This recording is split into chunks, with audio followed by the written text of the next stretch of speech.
नमस्कार साथियों, स्वागत है आप सभी का आपकी अपनी पाठशाला पर। मैं हूं अंकित अवस्थी, आप हैं मेरे साथ में बैंकिंग के अंदर एक और चैप्टर को आगे बढ़ाने के लिए।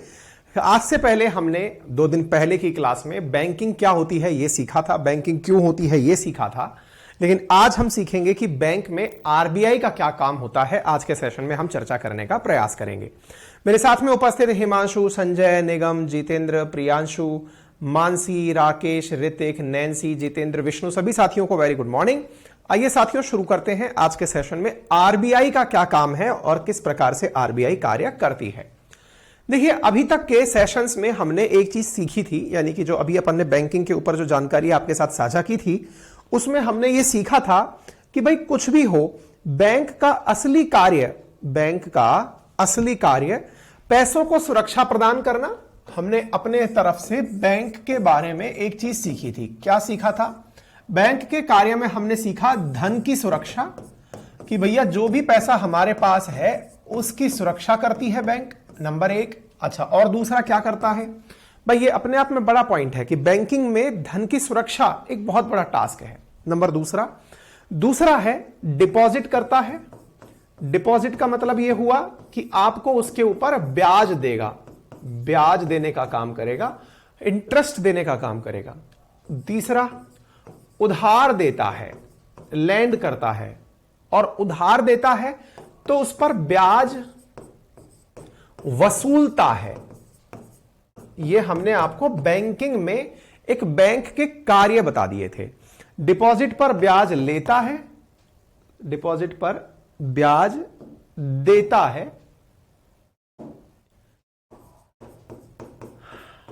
ठीक है।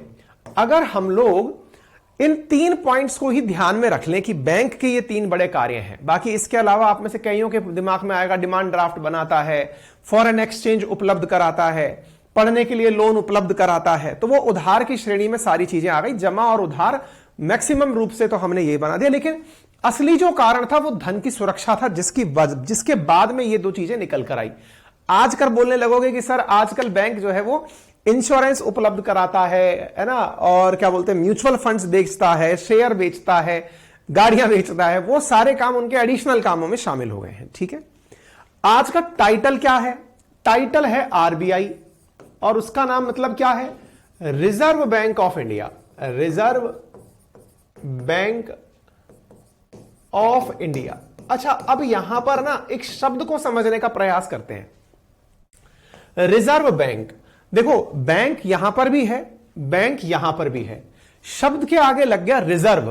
अच्छा, रिजर्व का अर्थ होता है आम बोलचाल की भाषा में, जैसे आपकी गाड़ी के अंदर जब तेल डला रहता है और आपका तेल खत्म होने वाला होता है तो वह एक शब्द यूज करते हैं, रिजर्व लग गया, कि भाई इसने अब इंडिकेशन दे दिया है कि इससे नीचे तेल डलवा लो, नहीं तो गाड़ी कभी भी बंद हो सकती है। एक प्रकार से रिजर्व का अर्थ हम ये निकालते हैं, गाड़ी के भाषा में हम यूज करते हैं। और रिजर्व का लिटरल मीनिंग क्या निकालते हैं? भाई कितने पैसे रिजर्व हैं आपके पास, यानी कितने पैसे आपके पास रखे हुए हैं, यह भी अपने आप में एक रिजर्व का अर्थ है। तो रिजर्व का कहीं ना कहीं से कोई ना कोई अर्थ यह तो है कि यह संचित निधि की बात करता है, यानी कुछ ऐसे धन की बात करता है जो कि इसके पास सुरक्षित रह सकता हो, ठीक है। अर्थात हम बैंकिंग में इस शब्द का उपयोग करें रिजर्व बैंकिंग, तो रिजर्व का मतलब यह हुआ कि यह एक ऐसी बैंक है जो अपने पास में धन का संचय करके रखती है। अच्छा, अब आपके दिमाग में एक प्रश्न आएगा, और वो प्रश्न क्या आएगा? सर यही चीज तो आपने इसके लिए भी कहा था, धन की सुरक्षा देती है, सुरक्षा देती है, इसका मतलब संचय ये भी करती होगी। हमने कहा बिल्कुल सही है। मैंने कहा देखो, इसके संचय में, इसके धन के सुरक्षा में और इसकी धन की सुरक्षा में थोड़ा सा अंतर है। क्या? ये नागरिकों के धन की सुरक्षा करती है, नागरिकों के धन की सुरक्षा। अब आप बैंकिंग के अंदर दिमाग में ले लो एसबीआई का उदाहरण, ताकि आप समझने में आसानी कर लेंगे, है ना। अपन ने बैंक में अकाउंट में पैसे डाले, ये उस तरह से ले लो। अच्छा, और जब हम आरबीआई की बात करते हैं तो ये धन संचय तो कर रहा है, लेकिन देश का धन संचय और सरकार का धन संचय। अच्छा, मतलब एक प्रकार से ये धन का संचय तो कर रहा है, लेकिन नागरिकों का नहीं, कंप्लीट पूरे देश का धन संचय और सरकार का धन संचय। और वो कौन सा होता है? वो होता है विदेशी मुद्रा भंडार, फॉरेक्स, फॉरेन रिजर्व जिन्हें आप कहते हैं। उनका संचय करने का काम कौन करता है? उनको रिजर्व रखने का काम कौन करता है? तो आरबीआई करता है। बोले सर बैंकों में भी तो होता है फॉरेक्स का मतलब डिपार्टमेंट, वो भी तो देते हैं। वो सब लोग आरबीआई से ही चले आ रहे होते हैं, आरबीआई के पास से ही लेते हैं और आरबीआई के पास ही जमा करा देते हैं। बोले अच्छा बात है। और क्या करता है सर आरबीआई? हमने कहा देखो आपने बैंकिंग सीख ली। बोले हां। हम आरबीआई के बारे में एक शब्द यूज कर रहे हैं और वो क्या है? ध्यान से सुनिएगा, ये बैंकों का बैंक है। एक शब्द यूज कर रहा हूं जिसे समझ करके आप एक ही लाइन में समझ पाएंगे। ये बैंकों का बैंक है। बस एक ही लाइन में आप सारी बातें समझने का प्रयास करें। बैंकों का बैंक है मतलब बैंक जो कार्य करता है ये उसके तरह से कार्य करता है क्या? मैंने कहा बिल्कुल समझते हैं। देखिए मैंने कहा मान लो ये एक बैंक थी बच्चों। बोले हां ठीक है सर। इस बैंक के अंदर ये एक व्यक्ति था, मान लीजिए इसका नाम एक्स है, और ये एक व्यक्ति था जिसका नाम मान लीजिए वाई है। क्लियर है? बोले ठीक है सर। एक्स ने यहां पर डिपॉजिट कराया, ठीक है। दूसरे ने यहां से लैंड किया यानी उधार लिया, लोन लिया। क्लियर? बोले ठीक है। मैंने कहा जब एक ने जमा कराया तो उसे ब्याज प्राप्त हुआ यानी इंटरेस्ट प्राप्त हुआ। एक ने लोन लिया तो उसने ब्याज जमा कराया। मैंने कहा यही था सब कुछ? बोले हां सर यही था। हमने कहा ये क्या है? बोले सर ये बैंक है। मैंने कहा चलो यहां तक समझ में आ गया? बोले हां प्रॉपर आ गया। तो मैंने कहा ये डिपॉजिट लैंडिंग ये पूरी प्रक्रिया जो है ना ये है आपकी बैंकिंग। क्लियर? बोले क्लियर। हमने कहा अब आ जाओ रिजर्व बैंक की तरफ। हमने कहा ये रही आरबीआई, ये बना दी आरबीआई। क्लियर? बोले हां। मैंने कहा अब जैसे आपने व्यक्ति एक्स और व्यक्ति वाई बनाए थे ऐसे ही मैं एक्स बैंक और एक्स वाई बैंक बनाता हूं यहां पे। ये लो जी, ये कोई एक्स बैंक है, ये कोई वाई बैंक है। ठीक है? बोले ठीक है सर। मैंने कहा जब ये बैंकों का बैंक है तो ये क्या करता होगा? एक बैंक इसमें डिपॉजिट कराता होगा, कोई बैंक इससे लोन लेता होगा, जो डिपॉजिट कराता होगा उसको आरबीआई अपनी तरफ से ब्याज देता होगा, और जो लोन लेता होगा वो अपनी तरफ से आरबीआई को ब्याज देता होगा। एक बार थम्स अप कर दो, क्या आपको यह बात समझ में आ गई? एक बार के लिए थम्स अप कर दो, क्या आपको यह बात समझ में आ गई? नेहा जाजपुरा लिख रही है सर क्लास जो है रिकॉर्डेड क्लास में नहीं मिल रही है। ऐसा पॉसिबल तो नहीं है बेटा, मैं फिर भी आज चेक करा लूंगा। ठीक है? बोलिए इंडिया की सबसे बड़ी बैंक कौन सी है? एसबीआई। लेकिन अगर अपन लोगों के लिए बैंक और देश की बैंक तो आरबीआई है ही, नो डाउट। तो बोलिए पहले इतनी बात समझ में आई कि आरबीआई का असली काम क्या है? बैंकों के बैंक की तरह आरबीआई कार्य करता है। यह तो सबसे आसान बात बताई मैंने आपको। चलिए ठीक है, एक बार थम्स अप कर दीजिए, यहां तक बात समझ में आ गई तो। अब लेकिन यहां से आगे भी इसके काम है जो मैंने कल की स्टोरी में आपको सुनाए थे। क्या कार्य सुनाए थे आप याद करिए। आरबीआई नोटों की छपाई करवाता है, नोटों की छपाई करवाता है। अब आपके दिमाग में एक प्रश्न आएगा, सर नोट छापता है ये? हमने कहा बिल्कुल, नोटों की छपाई होती है इनके पास में। तो बोले सर इनके पास में अगर नोटों की छपाई होती है फिर तो ये जितना चाहे नोट छाप सकते हैं। मैंने कहा इसके पीछे मैंने पहले लेक्चर के अंदर पूरी स्टोरी सुना दी थी, मुझे दोबारा मत पूछना। बोले ठीक है। क्या सारे नोट यही छपवाता है? मैंने कहा सारे नोट यही छपवाता है सिवाय 1 रुपए के नोट के। ठीक है? बोले अब तो खैर वो बंद हो गया प्रचलन में, उससे पहले वित्त सचिव के साइन होते थे एक नोट के ऊपर। बोले ये तो बहुत बड़ा काम है। तो यहीं पर एक प्रश्न मैंने मतलब YouTube पर इसके ऊपर एक डिटेल में सेशन किया हुआ है, आप चाहें तो वहां जाके भी देख सकते हैं। और उसमें मैंने लिखा है कि आरबीआई मन करके मतलब जितना चाहे उतने नोट क्यों नहीं छाप लेता, इस पे हमने एक सेशन किया हुआ है। ठीक है, चलिए। अच्छा, इसका जवाब तो मैंने आपको पहले भी दे दिया था, ये उतने ही नोट छाप सकता है जितना इनके पास में रिजर्व होगा, फॉरेक्स रिजर्व होगा, देश के पास धन होगा। सर कितने नोट छाप सकता है, इसकी कोई लिमिट है क्या? मैंने कहा देखिए इसके लिए एक नियम है। वो नियम क्या है मैं वो आपको बता देता हूं। देखो भाई, मैं इससे पहले थोड़ा सा बेसिक इंट्रो दे देता हूं। आरबीआई के बारे में आप में से बहुत सारे लोगों ने अब तक ये सब पढ़ लिया होगा कि रिजर्व बैंक की स्थापना 1934 के अंदर आरबीआई अधिनियम के तहत हुई थी। दूसरा, यंग हिंटल समिति की सिफारिशों पर, ये ऐतिहासिक चीजें हैं, ये याद कर सकते हैं। 1 अप्रैल 1935 से आरबीआई ने केंद्रीय बैंक के रूप में कार्य करना प्रारंभ किया था। नंबर नेक्स्ट, 1949 में आरबीआई का राष्ट्रीयकरण हुआ था। राष्ट्रीयकरण का मतलब यह हुआ कि आरबीआई देशवासियों के लिए उपलब्ध हुई थी। ठीक है, आरबीआई के गवर्नर की नियुक्ति भारत सरकार करती है और मुख्यालय इसका मुंबई है। कई बार बच्चे अननोइंगली इसका आंसर क्या करके आ जाते हैं, दिल्ली करके आ जाते हैं। ठीक है, अच्छा, फंक्शन ऑफ आरबीआई के अंदर अगर हम बात करें तो मैंने आपको एक लाइन बता दी पहले, बैंकर्स बैंक के रूप में कार्य करता है, यानी बैंकों का बैंक के रूप में कार्य करता है। नंबर दूसरा, मैंने कहा ये करेंसी इशू करता है, ये बात मैं आपको बता रहा हूं। मॉनेटरी अथॉरिटीज क्या है ये मैं आपको बताऊंगा। गवर्नमेंट की बैंक क्या है इसका मतलब मैं बताऊंगा। ये सारी बातें, डेवलपमेंटल फंक्शन क्या करता है, रेगुलेटरी सिस्टम क्या करता है, फॉरेक्स को कैसे मैनेज करता है, ये अपन ने सब चीजें आपको मतलब बोलते बोलते बता दी और भी डिटेल में आपको बता देंगे। सबसे पहली बात आई करेंसी जारी करना। तो 1 रुपए के नोट को छोड़कर मतलब सभी सिक्के वित्त मंत्रालय द्वारा छापे जाते हैं, 1 रुपए का नोट और सिक्के। ठीक है ना, इसके अलावा आरबीआई कागज के जितने भी नोट हैं वो सारे छापती है।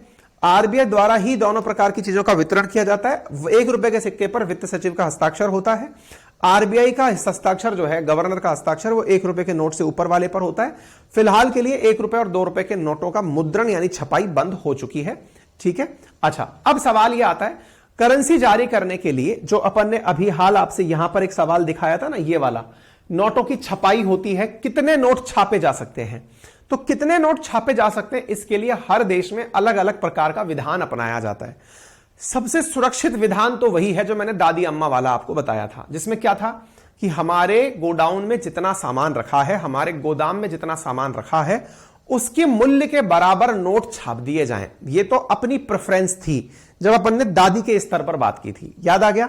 अच्छा, लेकिन अपने देश में नहीं, दुनिया के देशों में कुछ कन्वेंशंस फॉलो किए जाते हैं। क्या फॉलो किए जाते हैं, इधर देखिए। सबसे पहले स्वर्ण आरक्षित प्रणाली का अपनाया जाना। इसका मतलब यह हुआ कि आरबीआई, ये ऑप्शंस में है, ऑप्शन 1, ऑप्शन 2, ऑप्शन 3, 3 प्रकार के ऑप्शंस हैं जो फॉलो किए जा सकते हैं। पहला, आरबीआई को मुद्रा के मूल्य के बराबर सोना रिजर्व रखना होगा।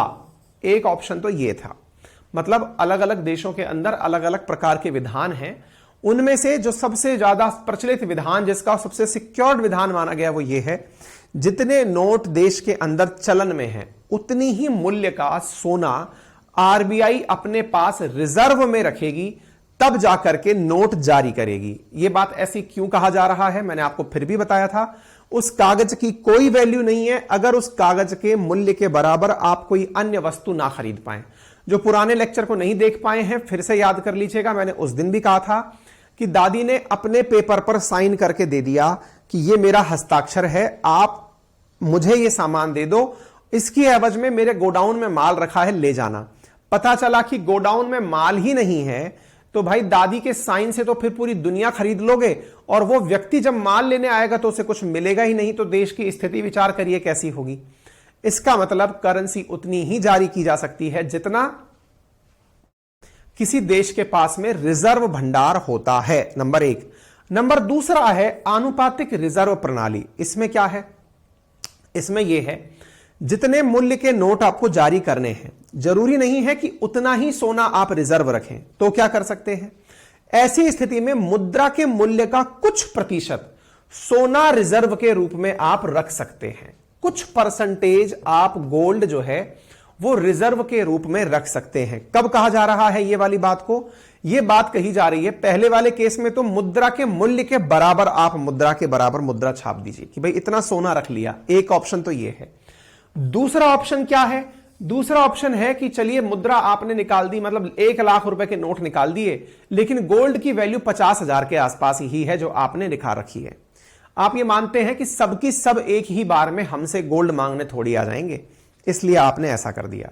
तीसरा है न्यूनतम रिजर्व प्रणाली, और वो क्या कहती है? वो कहती है कि इसके अंतर्गत 1957 में इसको अपनाया गया, इसके तहत 200 करोड़ रुपए का रिजर्व रखा गया, जिसमें 115 करोड़ का गोल्ड और 85 करोड़ रुपए की अन्य सिक्योरिटीज में विदेशी मुद्रा भी हो सकती है, सरकार के द्वारा दी गई प्रतिभूतियां यानी सिक्योरिटीज भी हो सकती हैं। बोले इतना ही रख करके नोट की छपाई शुरू कर दो। हालांकि यह वैल्यू समय समय पर चेंज होती है। अब सवाल आता है कि सर पहले तो मुझे यह बताओ कि न्यूनतम रिजर्व से 200 करोड़ तक जाने की आवश्यकता क्या थी? मैंने कहा देखो पहले ऐसे समझो, सरकार ने जिस प्रकार से वर्तमान में गवर्नर बिठाए हुए हैं, मॉनेटरी पॉलिसी कमेटी बिठाई हुई है, ये लोग अच्छे से जानते हैं कि देश में कितना माल है। देश में कितना माल है का मतलब समझिए, इनको पता है कि सरकार के पास में कितनी वैल्यू उपस्थित है, कितना अनाज है, कितना लोहा है, कितना गोल्ड है, कितना विदेशी मुद्रा भंडार है, कितना हमारे ऊपर कर्जा है, कितनी हमारे ऊपर लायबिलिटीज है, ये सब जानते हैं। जब सब जानते हैं तो ये उसी अनुपात में धन को बाहर निकालते हैं।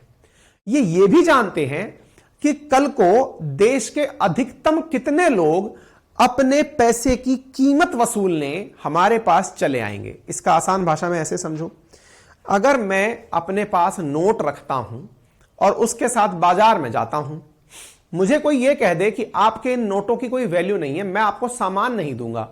मैंने कहा यार मेरे पास 1,000 रुपए के नोट है, बोले नहीं दूंगा। मैं कहा 2,000 के हैं, बोले नहीं दूंगा। 3,000 के हैं, बोले नहीं दूंगा। मैं कहा 50,000 के हैं, बोले ठीक है 100 ग्राम ले जाओ।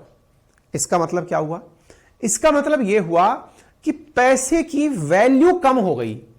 इसका अर्थ सीधा सा है कि अगर किसी देश के पास संसाधनों का अभाव हो जाए या उसके पास रिजर्व्स खत्म हो जाएं, तो उस देश के धन की, उस देश के मुद्रा की वैल्यू खत्म हो जाती है। इसके बारे में मैंने आपको वेनेजुएला का उदाहरण देकर समझाया हुआ है कि वहां की मुद्रा की वैल्यू इतनी खत्म हो गई कि उसकी एवज में वो लोग कुछ भी परचेज नहीं कर पाते। ठीक है, चलिए आगे बढ़ते हैं। तो उम्मीद है कि आपको यह पहला पॉइंट अब समझ में आ गया होगा कि नोट जारी करना किसे कहा गया। अब दूसरा इंपॉर्टेंट कार्य क्या है आरबीआई का? दैट इज मॉनेटरी पॉलिसी का इंप्लीमेंटेशन। देखो हमने अभी हाल आपको कई प्रकार के आरबीआई के कार्य दिखाए। अब उनमें से जो सबसे इंपॉर्टेंट कार्य काउंट किया जाता है, वैसे तो कई सारे कार्य दिखा दिए आरबीआई के, सबसे पहला कार्य तो मैंने बता ही दिया, जो आपको यहां पर लिखित में दिया था मैंने, कि ये धन का संचय करता है, ये तो बता दिया। दूसरा, ये बैंकों का बैंक होता है। इन सबसे ऊपर अगर एक ही लाइन में बात कर दी जाए जिससे आरबीआई की वैल्यू सबसे ऊपर स्थापित हो जाए, तो अब उसकी वैल्यू है। क्या बात है, जरा ध्यान से सुनिएगा साहब। देखो हमारे देश में धन की व्यवस्था करने के लिए 2 प्रकार की नीतियों की पालना की जाती है। ध्यान से सुनिएगा, अगर हम बात करें धन की व्यवस्था, मैनेजमेंट ऑफ मनी की अगर हम बात करें, तो 2 प्रकार की व्यवस्थाएं अपनाई जाती हैं। कौन कौन सी अपनाई जाती हैं? नंबर 1, यह बहुत इंपॉर्टेंट है, ध्यान से समझिएगा, राजकोषीय नीति।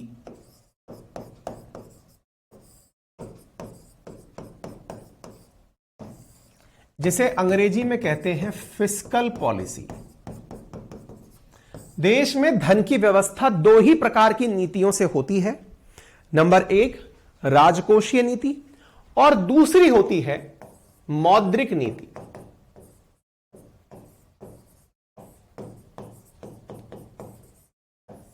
अंग्रेजी में कहते हैं मॉनेटरी पॉलिसी। इनका मतलब समझिए साहब, धन की व्यवस्था करनी है किसी भी देश को, इसका अर्थार्थ, इसका मतलब क्या निकल के आया? इसका मतलब यह निकल के आया, देश को पैसा कमाना भी है, पैसा खर्च भी करना है, यानी नागरिकों के साथ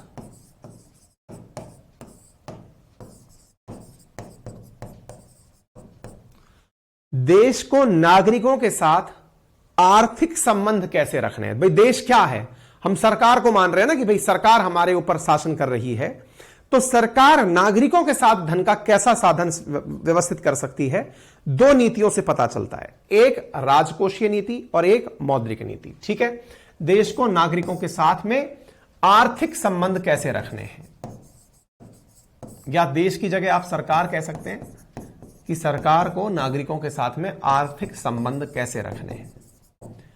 यह इन दो बातों से निर्धारित होता है। सबसे पहली चीज लिखी गई है राजकोषीय नीति। इसका अर्थ समझते हैं पहले।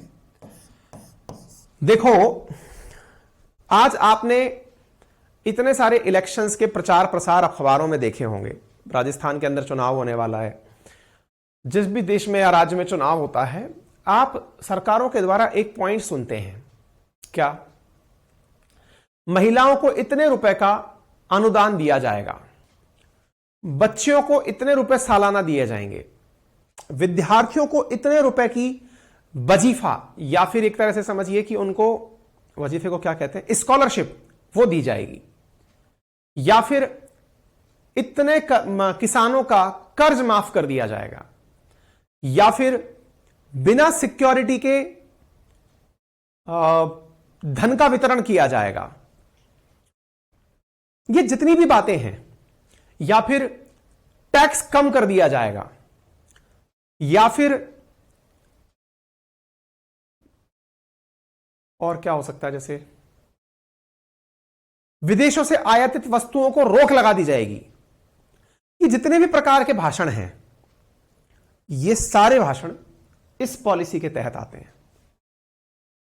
मैं एक बार फिर से लिख देता हूं, यहां पे स्कॉलरशिप की बात कर रहा हूं, मैं स्टाइपेंड की बात कर रहा हूं, मैं पेंशन की बात कर रहा हूं, मैं कर्ज माफी की बात कर रहा हूं, मैं टैक्स रिबेट की बात कर रहा हूं। ये सब चीजें किसमें आती हैं? फिस्कल पॉलिसी में। इनसे होता क्या है? इनसे नागरिकों को धन की प्राप्ति या धन की कमी का एहसास होता है। इतनी बात समझ में आनी चाहिए। बोले इसका मतलब आप कहना चाह रहे हो सर कि सरकार अगर मुझ तक पैसा पहुंचाना चाहे तो उसके पास राजकोषीय नीति जैसी नीति भी है। मैंने कहा वही सबसे बड़ी नीति है।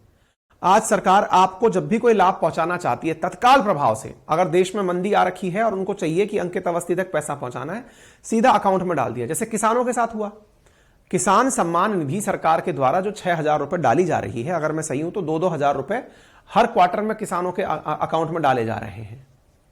तो मैंने कहा डायरेक्ट अकाउंट में पैसा डाला जा रहा है। किसान सम्मान निधि, किसी को कुछ मतलब नहीं है, पैसा सीधा अकाउंट में जा रहा है।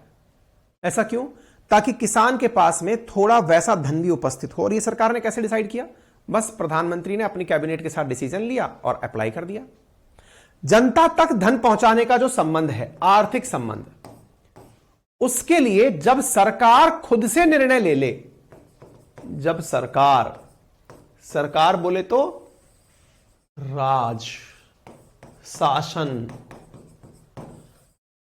जब जनता तक धन पहुंचाने के लिए या जनता से धन निकालने के लिए राज खुद से फैसले ले ले, तो उसे हम फिस्कल पॉलिसी कहते हैं। बोलिए, इतनी बात समझ में आ रही है? प्रवेश बेटा कल से दिख जाएंगे, है ना? बोलिए साहब, इतनी बात समझ में आ रही है? क्या कहा मैंने? जब सरकार आप तक धन पहुंचाने के लिए खुद से निर्णय लेने लगे तो उसे फिस्कल पॉलिसी कहते हैं। क्लियर? थम्स अप कर दीजिए भाई, शब्द का अर्थ समझ में आ गया हो तो। अब दूसरी लाइन सुनिए। यदि सरकार आप तक पहुंचने वाले धन पर स्वयं के माध्यम से ना होकर बैंकों से नियंत्रण स्थापित करवाए, दोबारा सुनिएगा, जब सरकार आप तक पहुंचने वाले धन पर नियंत्रण अपने माध्यम से नहीं, बैंकों के माध्यम से करवाए, तो उसे मौद्रिक नीति कहा जाता है।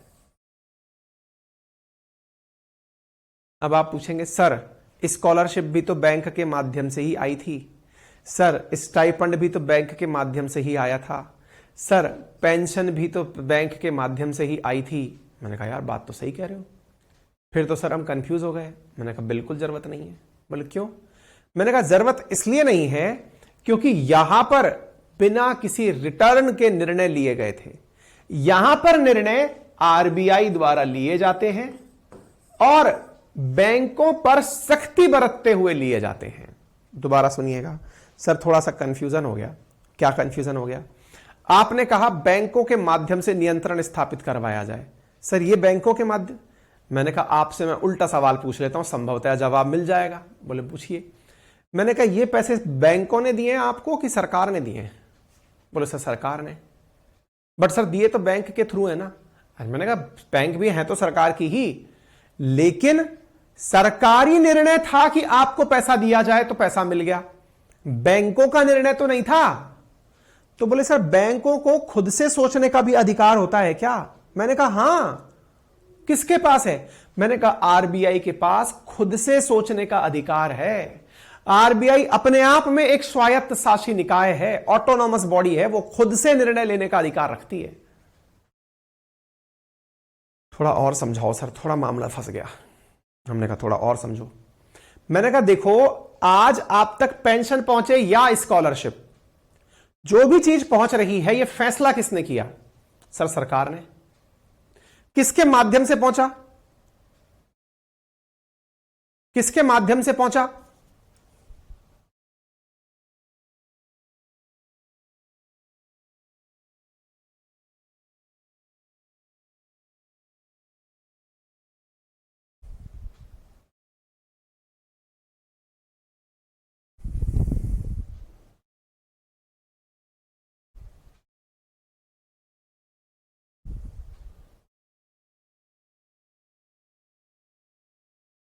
ठीक है,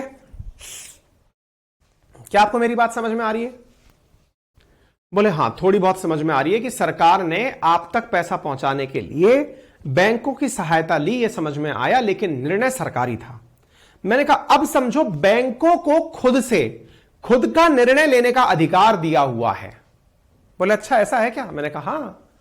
क्या एसबीआई खुद से निर्णय ले सकती है क्या? मैंने कहा बिल्कुल, लेकिन बैंकों के ऊपर एक बैंक बिठा रखी है जिसका नाम है आरबीआई, वो आपको लेकर के खुद से निर्णय ले सकती है।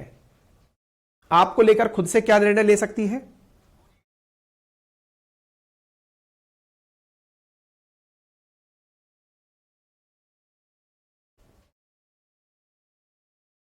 वो आपको लेकर के खुद से निर्णय ले सकती है।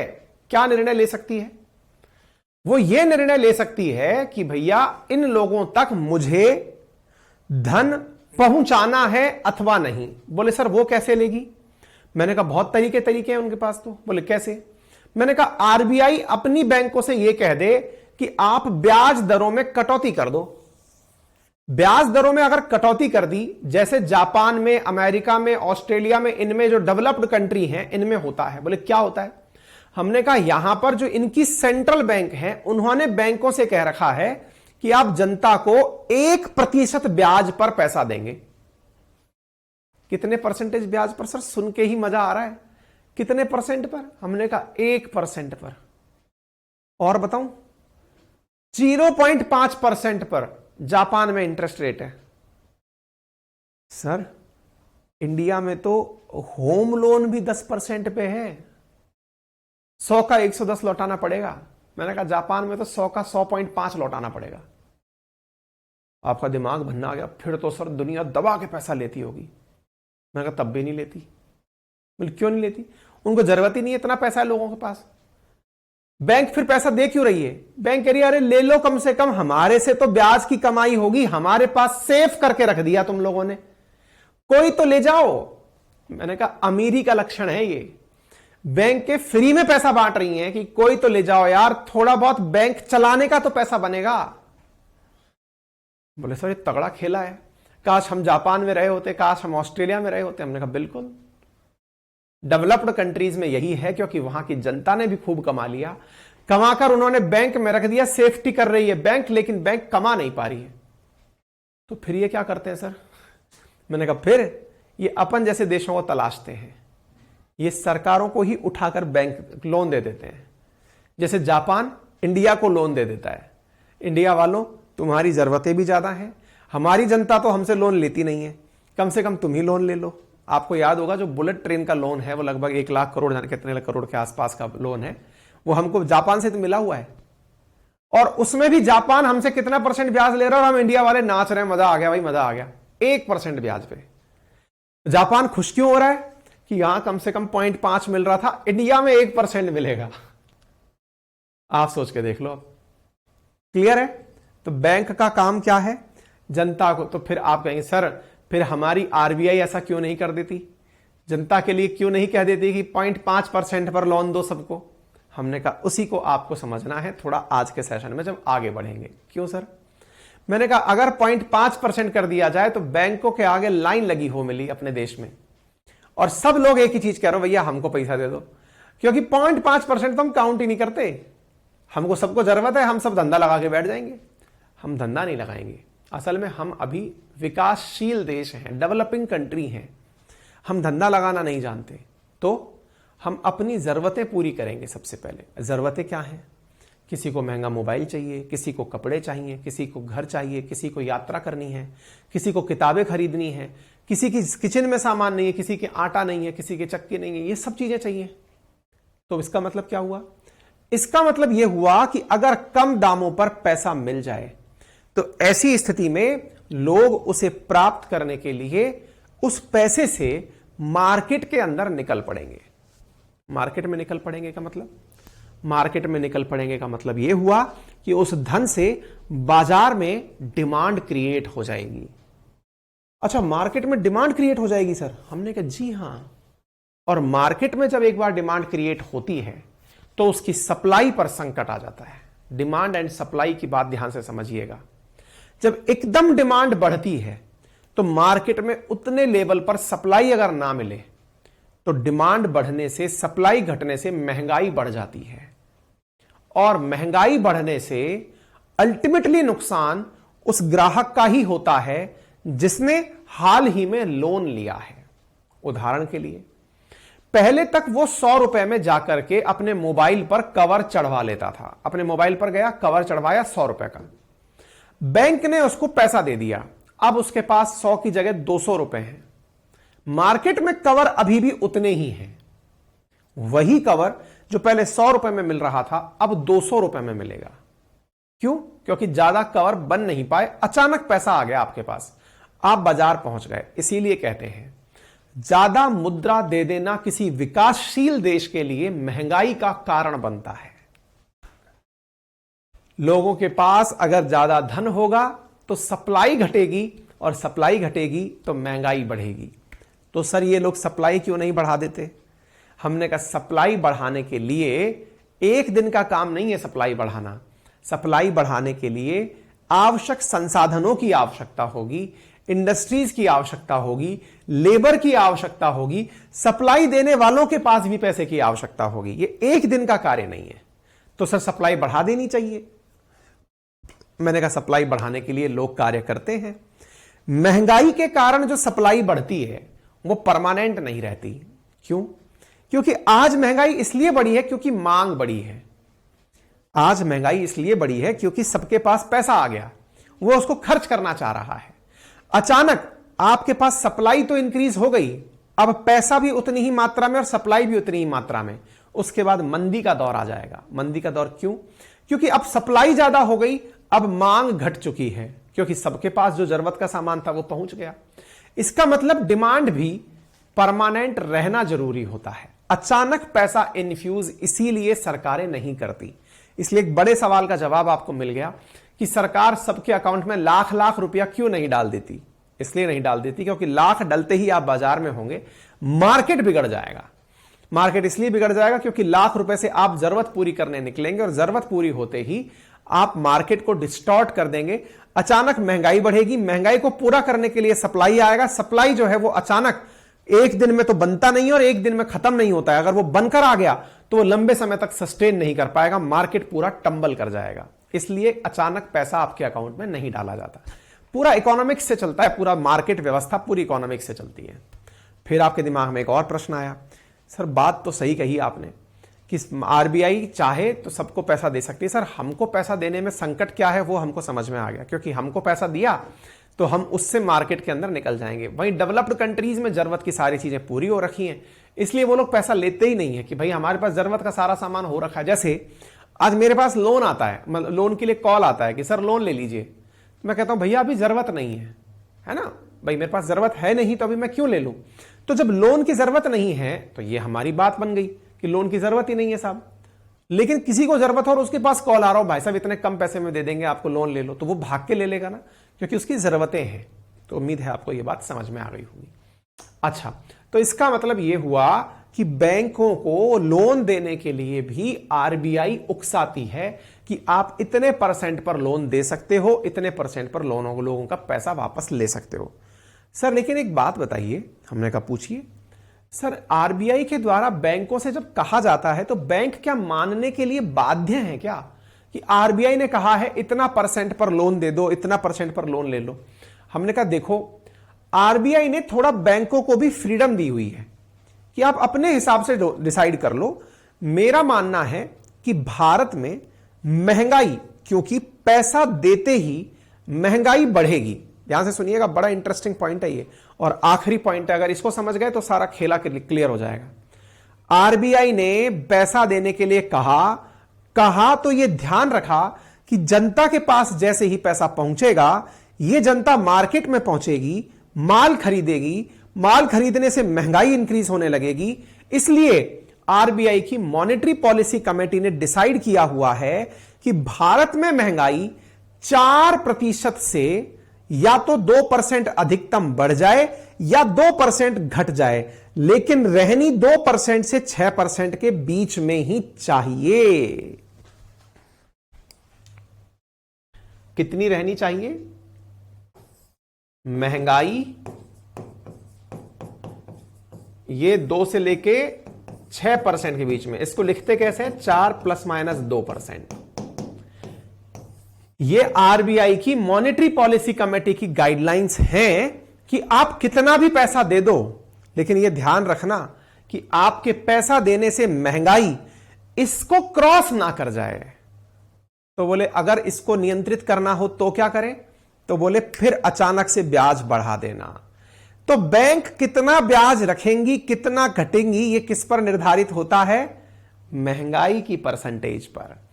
अगर महंगाई नियंत्रित करनी है, अब दिमाग में लगाइएगा, आसान सा क्वेश्चन बन गया है, अगर महंगाई को इस रेंज में रखना है, महंगाई बढ़कर 7% तक पहुंच गई है, आरबीआई क्या करवाएगी? बैंकों से ब्याज बढ़वाएगी या बैंकों से ब्याज घटवाएगी? महंगाई को रखना है इस रेंज में। महंगाई क्यों बढ़ी थी? जब डिमांड बढ़ी थी। डिमांड बढ़ी थी। डिमांड कब बढ़ा था? महंगाई कब बढ़ी थी? जब डिमांड बढ़ी थी। और डिमांड कब बढ़ी थी? जब लोगों के पास पैसा ज्यादा था। लोगों के पास पैसा ज्यादा था तो डिमांड ज्यादा थी, डिमांड ज्यादा थी तो महंगाई ज्यादा होने लगी। आपसे सवाल है, अगर सरकार को या आरबीआई को चाहिए महंगाई नियंत्रित करना, तो वो क्या कहेगी बैंकों से कि वो ब्याज को बढ़ाए या फिर ब्याज को घटाए? बोलो भाई क्या करेगी, ए या बी?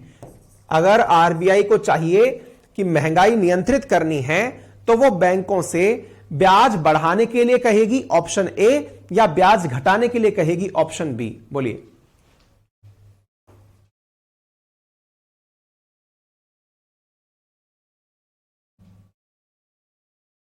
ऑप्शन में आंसर दे दीजिए, ए और बी में आंसर दे दीजिए।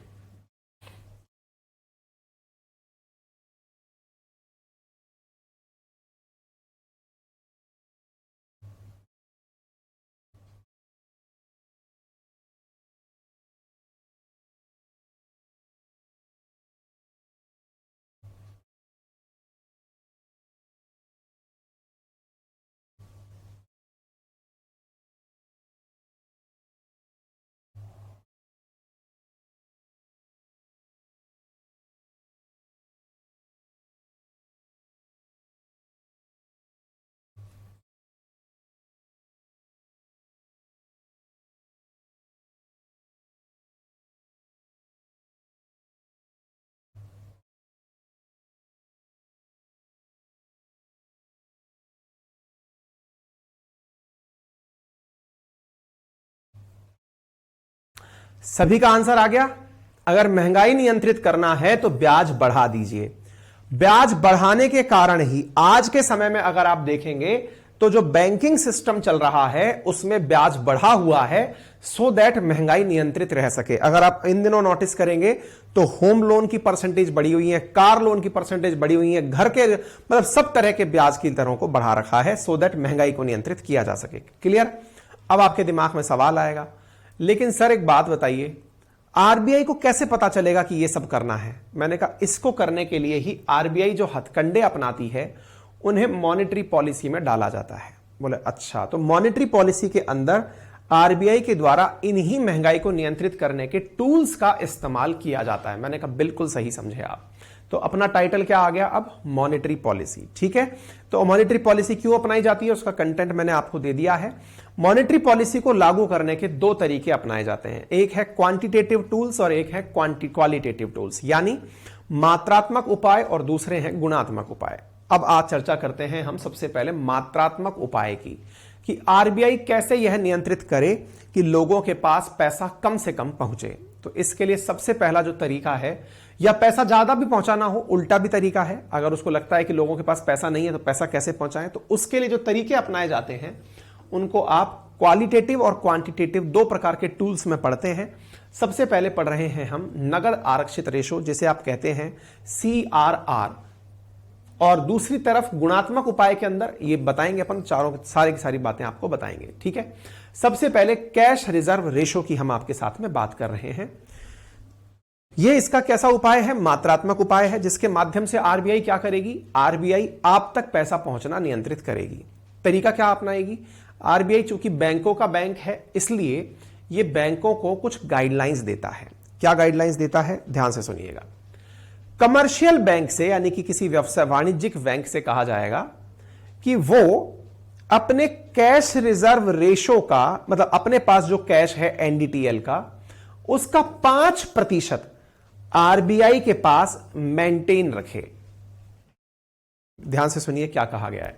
देखो, आज आप एक उपभोक्ता हैं, कस्टमर हैं, आपने अपनी तरफ से माना कि $1000 किसी बैंक में जमा करा दिए।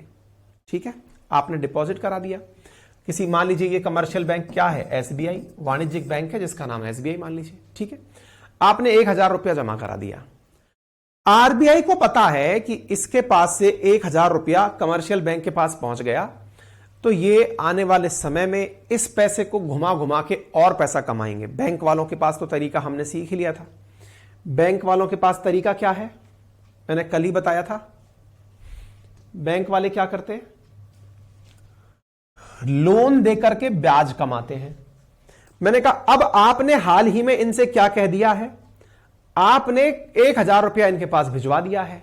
ये क्या करेंगे? इस $1000 को किसी और को देकर के ब्याज कमाएंगे। तो ऐसी स्थिति में आरबीआई ने समझदारी चली। आरबीआई ने क्या कहा? आरबीआई ने कहा जितना कैश आपके पास आया है उसका 5%, यानी कि $1000 के अंदर से ₹50 मुझे अपने पास जमा करवा दो। मतलब एसबीआई से कहा कि आरबीआई के पास ₹50 इस 1000 में से जमा करवा दो। आपका दिमाग चकरा जाएगा, आरबीआई बड़ी चालाक है सर, क्यों जमा करवा दे?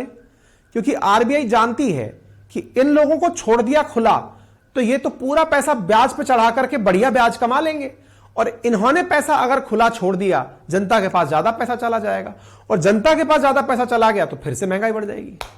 तो सबसे पहला तरीका कैश रिजर्व रेशो। क्या है cash reserve ratio? Cash reserve ratio का मतलब यह हुआ कि आरबीआई द्वारा कमर्शियल बैंक से कहा जाता है कि वे अपना 4%, 5%, ये हर बार अलग अलग वेरी करता है, अभी शायद 4.5% चल रहा है, कि ये अपना इतना पैसा मेरे पास में रिजर्व रख दें। ठीक है, तो every bank has to deposit a specified percentage of its net demand and term liability, that is NDTL, जो डे 1 में मैंने आपको बताई थी, कैश फॉर्म के अंदर आरबीआई के पास रखनी होती है, जिसे हम सीआरआर कहते हैं। आपसे सीधा सा सवाल पूछ लिया जाए, अगर सीआरआर बढ़ जाएगा, यानी कैश रिजर्व रेशो आरबीआई के पास अगर ज्यादा चला जाएगा, तो क्या होगा भाई? पैसा आरबीआई के पास बढ़ गया, कमर्शियल बैंक के पास घट गया। बैंक के पास घट गया तो वो कम लोन देगी, कम लोन देगी तो कम लोगों के पास पैसा पहुंचेगा, कम पैसा पहुंचेगा तो लोग कम खर्चा करेंगे, कम खर्चा करेंगे तो डिमांड कम होगी, डिमांड कम होगी तो महंगाई कम होगी।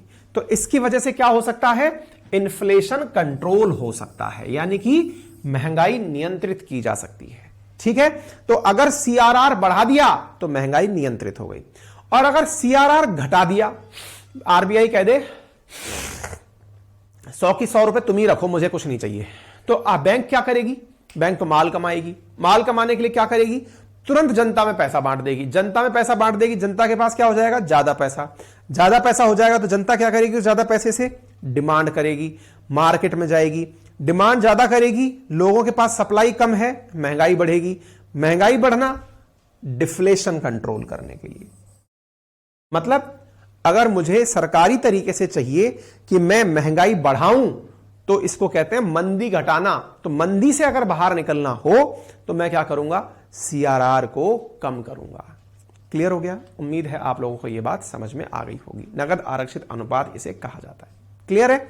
वर्तमान में 4.5% है और ये वेरी करती रहती है। जब पेपर देने जाए तो इसे क्रॉस चेक कर लीजिएगा कितनी परसेंटेज इस समय चल रही है। तो आज के लिए इतना ही, यहां से आगे फिर कल पढ़ेंगे। अगर आपको आज की जानकारी समझ में आई है तो एक बार थम्स अप कर दीजिए। कल क्वालिटेटिव और क्वांटिटेटिव दोनों खत्म कर देंगे। ठीक है? क्या प्राइवेट बैंक भी आरबीआई को पैसा जमा कराते हैं? जिनको भी आरबीआई ने लाइसेंस दिया है, और भारत में कोई भी बैंक आरबीआई के लाइसेंस के बिना नहीं चलती है, बिल्कुल बिल्कुल जमा कराना होगा।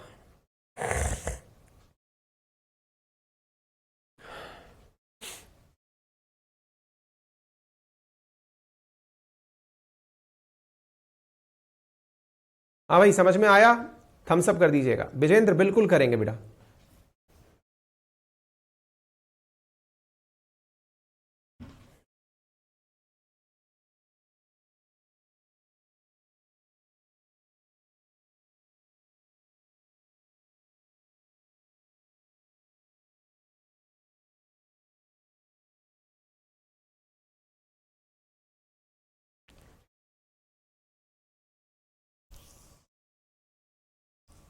वाह गुरुजी, मजा आ गया। चलो, बहुत ही अच्छी बात है।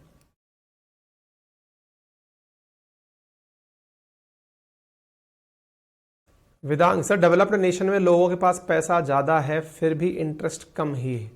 ऑब्वियस सी बात है ना, पैसा ज्यादा तभी तो लोग लेते नहीं है, तब उनको ज्यादा लाभ दिया जाता है कि भैया तुम ज्यादा पैसा ले लो यार, ब्याज कम पे दे रहे हैं, तब भी नहीं लेता कोई।